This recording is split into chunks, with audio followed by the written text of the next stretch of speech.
भगत सिंह के फांसी के 12 घंटे पूर्व की बात हमारे हृदय को बहुत झंझोरती।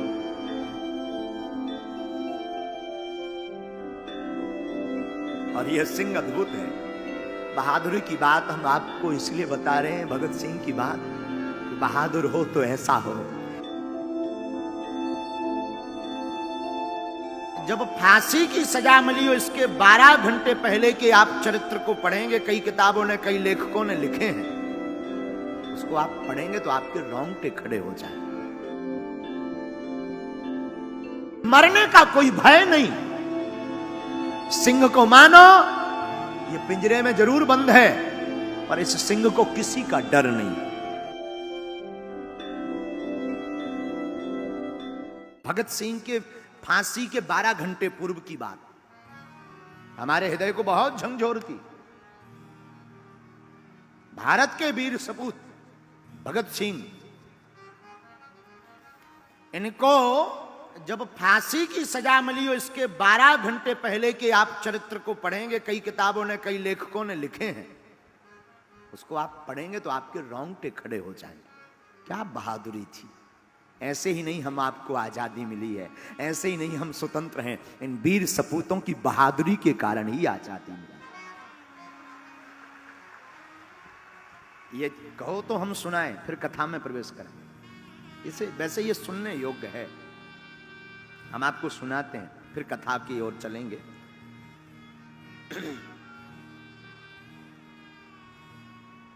भगत सिंह, सुखदेव और राजगुरु तीनों लाहौर के सेंट्रल जेल में बंद थे। तारीख थी 23 मार्च 1931। 23 मार्च 1931 को वैसे तो आम दिन से थोड़ा अनोखा दिन था। क्यों? उस दिन रात को प्रकृति ने बहुत उपद्रव किया, आंधी चली, तूफान आया, और सुबह वातावरण थोड़ा शांत हुआ। इन तीनों वीर सपूतों को फांसी मिल ली थी, लेकिन उस वक्त अंग्रेजी हुकूमत ने इनको फांसी की तय तारीख के 12 घंटे पूर्व ही फांसी देने का निर्णय लिया। शुरुआत अलग, आंधी के साथ, मानो प्रकृति भी इन वीर सपूतों की बहादुरी के कारण अपने आप को रोक नहीं पाई। वो काला दिन 4 बजे सुबह से वही जेल के अंदर की चहल पहल। जेल के अंदर एक वार्डन था जिसका नाम था चरण सिंह। चरण सिंह ने सभी कैदियों को आवाज लगाकर कहा, सभी कैदी अपनी अपनी कोठरी में चले जाओ तुरंत। आज सभी कैदी चौंक गए कि इतनी जल्दी कोठरी में जाने की आदेश क्यों आया है। वार्डन चरण सिंह ने कहा, यह ऊपर से ऑर्डर है, इस पर हमें कुछ नहीं पता है, तुम सब कोठरियों में जाओ। सभी कैदी भयभीत होकर के सहमे हुए अपनी अपनी कोठरियों में चले गए। उसी समय जेल का नाई, जिसका नाम बरकत था, बरकत लुकता छुपता फुसफुसाता हुआ हर कोठरी के बाहर फुसफुसाता हुआ चला आ रहा था। उसकी आंखें कुछ बोल रही थी, उसकी आंखें कुछ कह रही थी। वो आंखों को बार बार नीचे झुका रहा था, अपने आप को वो संभाल रहा था। फुसफुसाते हुए उस बरकत नाई से एक कैदी ने पूछा, क्या बात है, आज इतनी जल्दी क्यों बंद किया गया हम सबको, क्या कारण है? तो बरकत नाई ने कान में जाकर के कहा, पता है, आज रात एक दिन पहले ही भगत सिंह, सुखदेव और राजगुरु, इन तीनों को फांसी दी जाएगी। कैदियों की आंखों में आंसू आ गए, सबकी आंखें नम हो गईं। उस वक्त पंजाब के कैदी ने बरकत नाई से कहा, क्या तुम भगत सिंह की कोठरी तक जाओगे? क्यों? जाओ। और जाकर के भगत सिंह का कोई सामान मिले, कोई पेन मिले, उसका कपड़ा मिले, उसका शीशा मिले, तो हमारे पास जरूर लेकर आओ। तो मनाही ने कहा क्यों? क्यों? ताकि वो सामान मेरे हाथ में रहेगा तो मैं अपने बच्चों को बताऊंगा, मैं अपने परिवारजनों को बताऊंगा कि ये भगत सिंह का पेन है जिसने बहादुरी के पीछे प्राण दे दिए पर वो कभी झुका नहीं। वो कभी झुका नहीं राष्ट्र माता के लिए। बरकत नाई भागा भागा कोठरी में गया और कोठरी में जाकर के, बड़ी कठिन जिंदगी है। बरकत नाई देखता है कि एक छोटी सी कोठरी जिसका नंबर है 14 नंबर की कोठरी में मानो एक सिंह यहां से वहां डोल रहा। सिंह की भांति भगत सिंह डोल रहे थे, चेहरे पर कोई शिकन नहीं, चेहरे पर मुस्कुराहट। वो छोटी सी कोठरी जिसमें पक्का फर्श भी बैठने को नहीं है, लेटने की ठीक से व्यवस्था नहीं, वो गठीला चौड़ा बदन। बरकत नाई पेन ले आया, कंघा ले आया और लाकर के कैदियों को दिया। आपस में लेने की होड़ मच गई, सब कैदी लड़ने लगे। बाद में लकी ड्रा निकाला गया, बरकत नाई निकल गया। 14 नंबर की कोठरी, उसमें सिंह की भांति हमारे राष्ट्र का एक बहादुर सिंह की भांति डोल रहा था। फांसी के ठीक 2 घंटे पूर्व, 2 घंटे पहले भगत सिंह के वकील थे जिनका नाम था प्राणनाथ मेहता, वो आए और उन्होंने आकर कहा, शेर तुम्हें पता है क्या, तुम्हारी फांसी की तारीख के 12 घंटे पहले ही तुम्हें फांसी दी जा रही है। भगत सिंह के चेहरे से मुस्कुराहट नहीं गई और वही सिंह से जैसी बुलंद आवाज में कहा, क्रांतिकारियों को तो मरना ही होता है, क्रांतिकारियों की तो शहादत ही उनका जीवन होती है। अच्छा एक बात बताओ, तुम हमारी पुस्तक लेकर आए हो कि नहीं? प्राणनाथ मेहता चौंक गए कि कुछ देर बाद इनकी फांसी है, ये पुस्तक मांग रहे हैं। लाइब्रेरी से जो पुस्तक लेकर के आए थे वो भगत सिंह के हाथों में दी। भगत सिंह ने बिना देर किए पुस्तक को पढ़ना प्रारंभ किया। मुस्कुराकर कहा और कुछ? भगत सिंह ने, मेहता ने कहा कि अगर आप कोई देश को अपना संदेश देना चाहते हो, अंतिम संदेश, तो दो। भगत सिंह ने बिना अपना मुंह किताब से हटाए हुए 2 संदेश दिए, साम्राज्यवाद मुर्दाबाद, इंकलाब जिंदाबाद।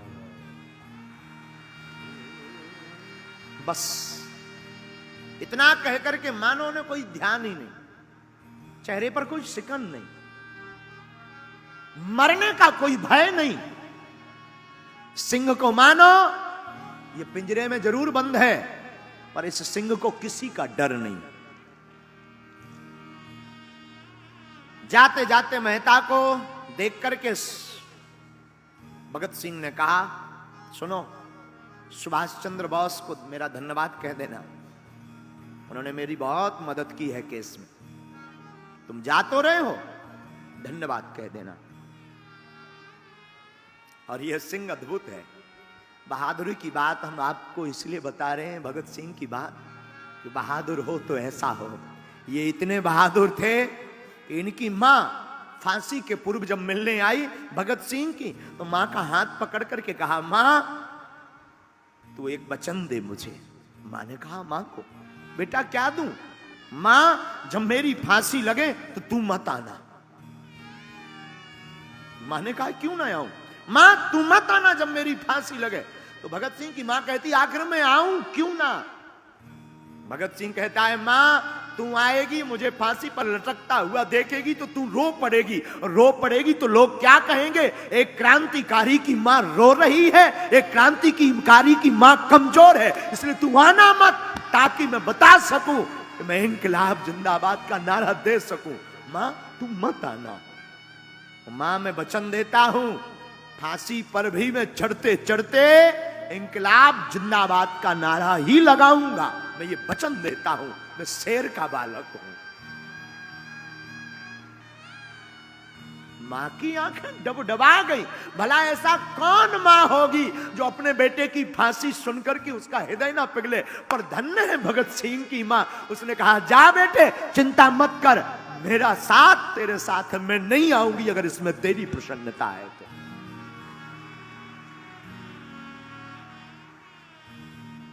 ये बहादुरी की बात है मेरे साधुओं। मां को भगत सिंह मिले। मेहता जो वकील थे वो अन्य राजगुरु सुखदेव आदि को भी मिले। जेल अधिकारी को समय का पता लगा कि 7 बजे फांसी देनी है, तो जेल अधिकारी ने खबर भेजी, भगत सिंह आपको मृत्यु के 12 घंटे पूर्व ही, आपकी फांसी के 12 घंटे पूर्व ही आपको फांसी दी जा रही। कुछ नहीं कहा, किताब पढ़ते रहे। भगत सिंह के जेल में एक सफाई कर्मचारी था जिसका नाम था बेबे। बेबे से कहा भगत सिंह ने, बेबे मैं चाहता हूं कि मैं फांसी के पूर्व अपने घर की अपनी मां के हाथ का बना हुआ भोजन करूं। क्या तुम मेरी ये इच्छा पूर्ण करोगे? बेबे ने कहा हां। बेबे गया तो घर से भोजन बनाकर तो लाया, लेकिन कर्मचारियों ने प्रवेश नहीं करने दिया। कर्मचारियों ने रोक दिया। तीनों को बाहर निकाला। शाम के 5 बज रहे थे। तीनों को बाहर निकाला, आखिरी स्नान करवाया। जैसे ही तीनों बाहर निकले, एक दूसरे के हाथ पकड़े भगत सिंह, सुखदेव और राजगुरु ने, और धीमी धीमी गति के साथ नहीं, बड़ी बुलंद आवाज में तीनों कहने लगे, कभी वो दिन भी आएगा, आजाद हम होंगे, ये अपनी जमी होगी, अपना आसमां होगा।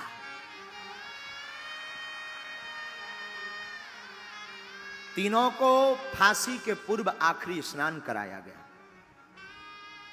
काले कपड़े पहनाए गए। सब कैदी जेल खाने में बैठे हैं और आज सब कैदी चुप हैं।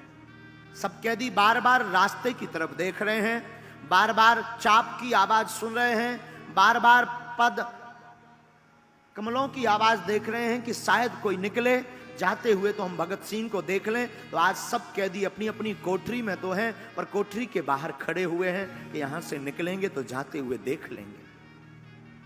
और इतने में सभी अधिकारी भगत सिंह, सुखदेव और राजगुरु तीनों ने एक दूसरे का हाथ पकड़ा और फांसी के लिए चल पड़े। काले कपड़े पहनाए गए और जैसे ही जोर जोर से बूट की आवाज आने लगी तो सब कैदी सहम गए और सब कैदी एक दूसरे की तरफ देख करके बाहर की तरफ देखने लगे। और हमारे भारत के शेर तीनों ने एक दूसरे का हाथ पकड़ा और डरे नहीं, सहमे नहीं, रोए नहीं, और तीनों हाथ पकड़ करके कहते हैं, सरफरोशी की तमन्ना अब हमारे दिल में है, देखते हैं दम कितना बाजुए कातिल में। कैदियों की आंखों में आंसू आ गए।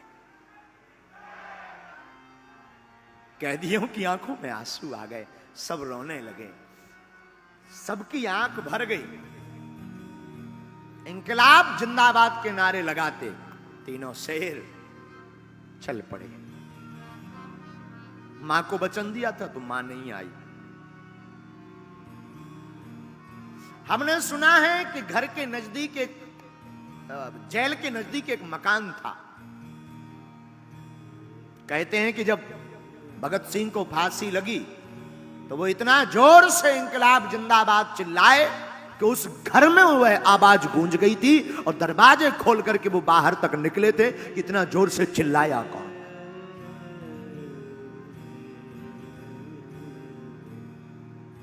बहादुर हमारे भगत सिंह जैसे ही पहुंचे, वजन तौला, फांसी देने वाला जल्लाद लाहौर के नजदीक ही सहदरा से आया था। इनके मुख पर काला कपड़ा नहीं डाला गया और तीनों से पूछा कि सबसे पहले कौन जाएगा।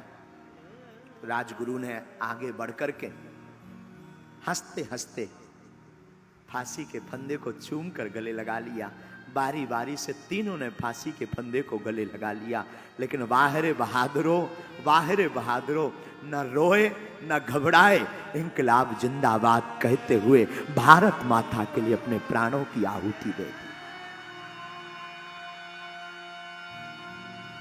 भारत माता की जय बोलते प्राणों की आहुति दे दी। और हमने सुना है उस जेल का वार्डन चरण सिंह ने जब इस फांसी को देखा तो मध्यम कदमों के साथ वो लड़खड़ाता हुआ अपने कमरे तक गया और पहली बार अपने जीवन में वो 1.5 घंटे तक रोया। क्योंकि 30 साल के करियर में उसने हजारों लोगों को फांसी पर चढ़ते देखा, पर पहली बार एक ऐसे बहादुर को फांसी पर चढ़ते देखा कि चरण सिंह का हृदय पसीज गया।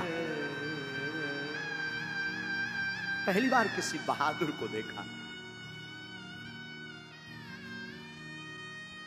आंख डूब गई, रोते रहे। ऐसी हमें आजादी नहीं मिली मेरे पागलों। ये राष्ट्र कथा सुनाने नहीं हम आपको आए हैं, हम आपको आपकी जिंदगी के बारे में, इस गाथा के बारे में बताना चाहते कि राष्ट्र भक्ति क्या होती है। अपने प्राणों को हंसकर के न्यौछावर कर दिया है एक शेर ने। बहादुरी ये होती है, जिंदगी में तुम भी अगर संकटों से लड़ना चाहते हो तो मेरे पागलों बहादुरी मत छोड़ना, कायर मत बनना। सनातन के लिए, हिंदुओं के लिए और मानवता के लिए हमेशा शेर बनकर के आगे खड़े रहें।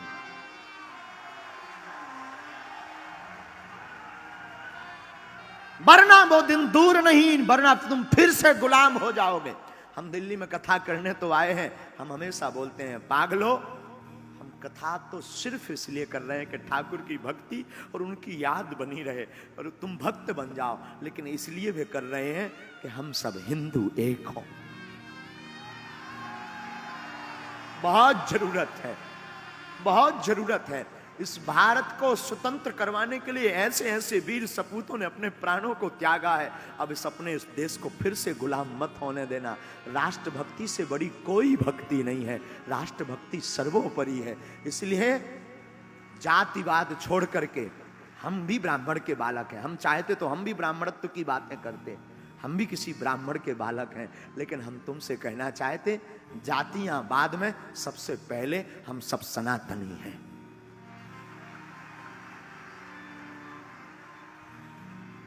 और इसकी शुरुआत आपको करनी पड़ेगी। धन्य है बहादुर भगत सिंह, धन्य है इनकी बहादुरी, धन्य है इनकी राष्ट्रभक्ति। ये झुके नहीं। जब ये अंग्रेजी हुकूमत के सामने नहीं झुके तो मेरे पागलों मैं तुमको निवेदन करूंगा, तुम भी धर्म विरोधियों के सामने झुकना नहीं।